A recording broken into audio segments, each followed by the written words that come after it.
नहमदुहु व नुसल्ली अला रसूलिहिल करीम अम्मा बाद फौज बिल्लाहि मिनश शैतानिर रजीम बिस्मिल्लाहिर रहमानिर रहीम।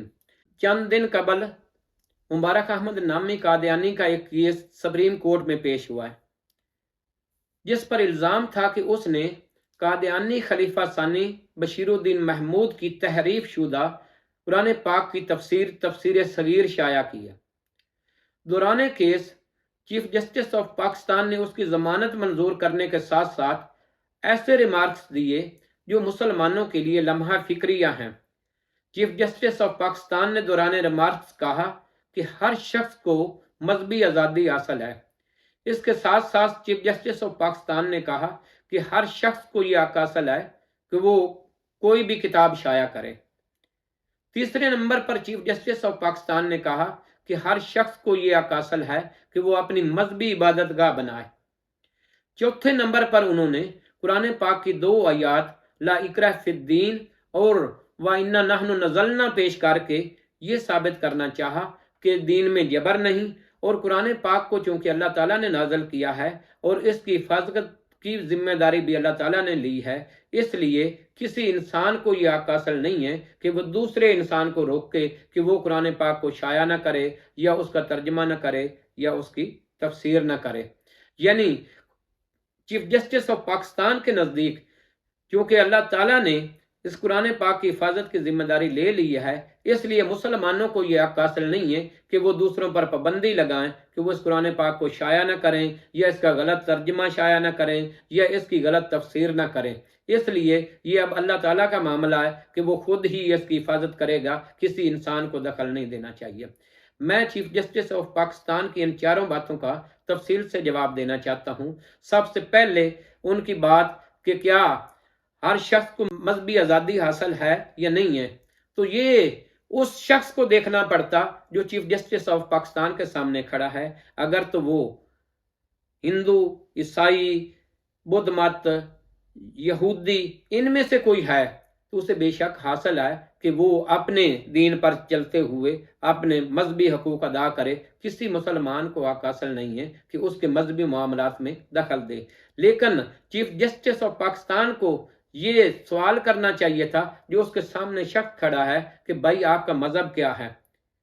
अगर ये चीफ जस्टिस ऑफ पाकिस्तान उस सामने वाले से ये सवाल कर देते भाई आपका मजहब क्या है, तो शायद चीफ जस्टिस ऑफ पाकिस्तान मुसलमानों के हीरो बन जाते और 50 साल से मुसलमानों और कादियानियों के दरमियान जो मसला चल रहा है शायद वो मसला हल हो जाता, क्योंकि उस कादियानी को कोई ना कोई तो जवाब देना पड़ता। अगर वो कहता है कि मैं जी मेरा मजहब कादियानियत है, तो कादियानियत कोई मजहब नहीं है, इसलिए उसको कुछ ना कुछ तो बयान करना पड़ता। अगर वो कहता जी मैं काफिर हूं, उसी वक्त मसला हल हो जाता। चीफ जस्टिस साहब उनके बड़े को बुलाते और उनसे वहां साइन करवा लेते कि देखो भाई ये आपके बंदे ने तस्लीम कर लिया है कि हम काफिर हैं, लिहाजा आज के बाद आप लोगों को ये हक हासिल नहीं है कि अपने आप को मुसलमान कहलाएं या कुरान पाक की कोई तफसीर या तर्जमा या कुरान पाक शाया करें, ये आपका हक खत्म हो चुका है। तो उसी वक्त मुसलमानों का 50 साल मसला जो चल रहा था कादियानी और मुसलमानों का, वो हल हो जाता और चीफ जस्टिस ऑफ पाकिस्तान आलम इस्लाम के हीरो बन जाते। अगर इसके बरअक्स वो Mubarak Ahmad Qadiani chief justice of Pakistan को जवाब देता कि मैं मुसलमान हूं, तो उसी वक्त वो आईन पाकिस्तान की रूह से 295C का मुर्तकिब होता और उसको उसकी सजा भुगतना पड़ती। इसके साथ साथ उसे 295C के साथ साथ कुरान पाक शाया करने का भी जुर्म का इकरार करना पड़ता और उसे इसका मुजरिम ठहरा कर भी उसको सजा दी जाती।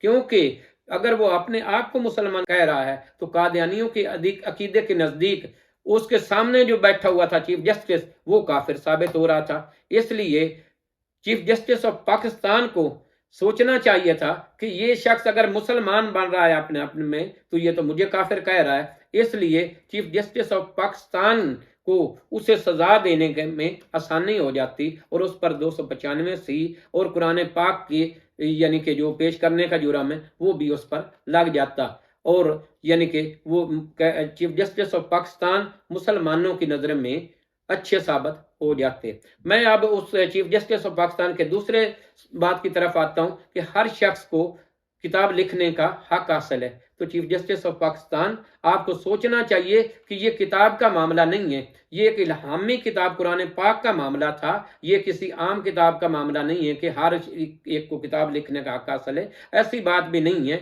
यानी कि हर एक जो उठे और जिस किस्म की, इस तरह तो आप फिर सलमान रुश्दी को भी कि जो उसने किताब लिखी उसको भी सही तस्लीम कर लें, लेकिन क्योंकि ये तो एक इल्हामी किताब का मामला है, ये कुरान पाक का मामला है, ये हर किसी को हक हासिल नहीं है कि इसे शाया करे या इसे इसका तर्जमा करे, क्योंकि ये तो खिलाफत राशिदा से लेकर हुकूमतों की सरपरस्ती में हमेशा शाया होता रहता है, और आज भी पाकिस्तान का एक बोर्ड है जो इसे शाया करता है, हर शख्स को इसका हक हासिल नहीं है। और दूसरी तरफ जिस बात किताब की आप बात कर रहे हैं, ये मेरे पास सारी तफसीर सगीर है, ये भी है, ये भी नुस्खा है, और ये भी नुस्खा है, और ये छोटा नुस्खा है, इसी तरह ये भी पुराना नुस्खा उनका है।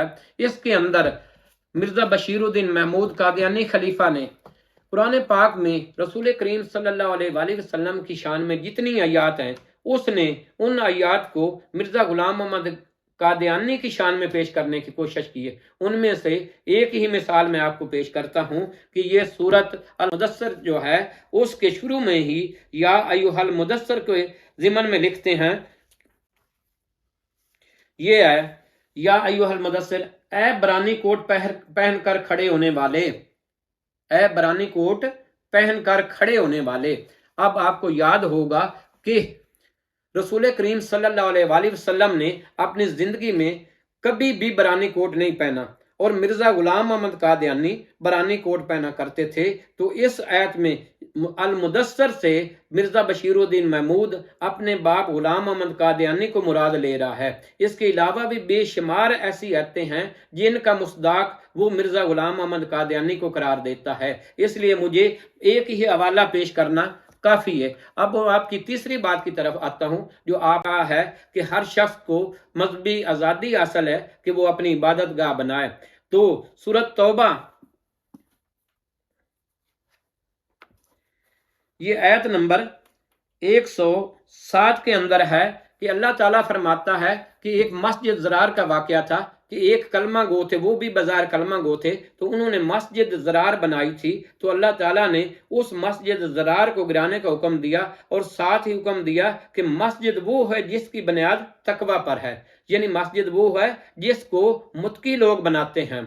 इसके अलावा अगर कोई मस्जिद बनाता है तो वो मस्जिद ज़रार है। तो अल्लाह ताला ने सूरत बकरा के अंदर मुत्कियों की ये शान बयान की है कि वल्लज़ीना युमिनूना बिमा उन्ज़िला इलैका वमा उन्ज़िला मिन क़ब्लिक व बिल आखिराति हुम युक़िनून, कि मुत्की वो हैं जो अल्लाह ताला की दो वहियों पर ईमान लाते हैं, यानी पहली वही जो आप सल्लल्लाहु अलैहि वसल्लम से पहले नाजिल हुई है, और दूसरी वो वही जो आप सल्लल्लाहु अलैहि वसल्लम पर नाजिल हुई है, यानी इन दो वहियों पर ईमान लाने वाला मुत्की है। और वो ही मुत्की अगर कोई मस्जिद बनाता है तो वो मस्जिद कहलाएगी, वरना उसके अलावा अगर कोई मस्जिद बनाएगा तो वो मस्जिद ज़रार होगी, और उसे गिराने का हुक्म दिया गया है। तो कादियानी दो वहियों की बजाय तीन वहियों पर ईमान लाते हैं। वो वल्लज़ीना युमिनूना बिमा उन्ज़िला इलैका वमा उन्ज़िला मिन क़ब्लिक की बजाय व बिल आखिरात से भी मिर्जा की वही मुराद लेते हैं, वो तीसरी वही पर भी ईमान लाते हैं, और तीसरी वही पर तीन वहियों पर ईमान लाने वाला शख्स मुत्की नहीं है। लिहाजा जब वो मुत्की नहीं है तो वो जब मस्जिद बनाएगा तो वो मस्जिद ज़रार कहलाएगी, ना कि वो मस्जिद होगी जिसको जो हदायत के लिए है। इसलिए जनाब आला ये कादियानी जो अपनी इबादत का बनाते हैं, ये मस्जिद नहीं है, ये मस्जिद ज़रार है, और इस्लाम के रूह से भी इसे गिरा देने का हुक्म है। अब आपके चौथे सवाल की तरफ आते हैं। चौथा सवाल आपने किया है जो वो तो दीन में जो जबर तो वाकई ही नहीं है। हम कब कहते हैं कि हम वो ज़बरदस्ती हम उन्हें इस्लाम की तरफ लाते हैं? हम तो उन्हें यही कहते हैं कि आप अपना तयन कर लें कि आप जब काफिर हैं तो अपने आप को का कुफर तस्लीम कर लें और हमसे अलहदा हो जाएं। हम उन पर ज़बरदस्ती नहीं कहते कि वो इस्लाम कबूल करें, इसलिए ला इकराह फिद्दीन तो हम पर लागू नहीं होती। अगली आयत जो आपने पेश की है कि अल्लाह ताला ने इसे नाज़िल किया और अल्लाह ताला ही नहीं इसे की हिफाजत करने का जिम्मा लिया है, तो जनाब अली आपको अर्ज है कि अल्लाह ताला कुरान पाक में फरमाता है कि मैं ही तुमको रिज़्क देता हूँ। इसी तरह अल्लाह ताला फरमाता है कि जब तुम बीमार होते हो तो मैं ही तुम्हें शफा देता हूँ। तीसरी आयत है सूरह ज़ुखरफ की कि अल्लाह ताला फरमाता है कि अल्लाह यतवफ़्फ़ल अनफुसा हिना मौतिहा, कि अल्लाह ताला तुम्हारी मौत के वक़्त रूहें कब्ज़ करता है। हालांकि आप सबको इल्म है कि अल्लाह ताला के फरिश्ते ये फेल सारे अंजाम देते हैं, यानी मौत के वक़्त जब रूह कब्ज़ करते हैं तो अल्लाह ताला रूह खुद कब्ज़ नहीं करता बल्कि उसके फरिश्ते कब्ज़ करते हैं। इसी तरह अल्लाह ताला जो रिज़्क देता है उसके भी असबाब पैदा करता है।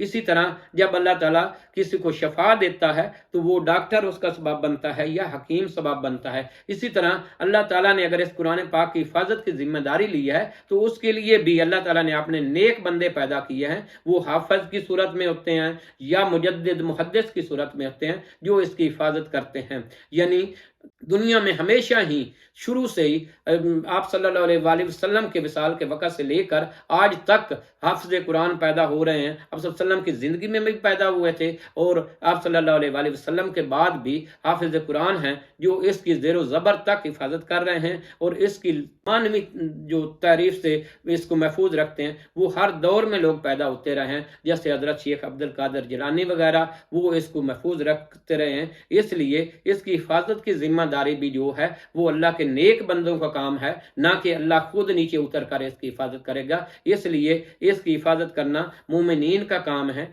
ना कि अल्लाह का खुद काम है। बेशक वो अल्लाह के हुक्म से इसकी हिफाजत करते हैं। इसलिए आपके ये कहना भी सरासर गलत है। आप तो मेरे से भी ज्यादा जाहिल हैं। आपके लिए तो काजी का लफ्ज इस्तेमाल करना भी तौहीन है कि आपको इल्म नहीं और आप इतने बड़े ओहदे पर बैठे हुए। मुझे शर्म आती है कि मैं जब आपके लिए काजी का लफ्ज इस्तेमाल करता रहा हूँ। इसलिए मैं अल्लाह ताला से दुआ करता हूँ कि अल्लाह ताला मुझे माफ़ कर दे कि मैं जो आपके लिए बार बार काजी का लफ्ज इस्तेमाल किया है, इससे अल्लाह ताला मुझे महफूज रखे। व आखिर दावाना अनिल हम्दुलिल्लाहि रब्बिल आलमीन।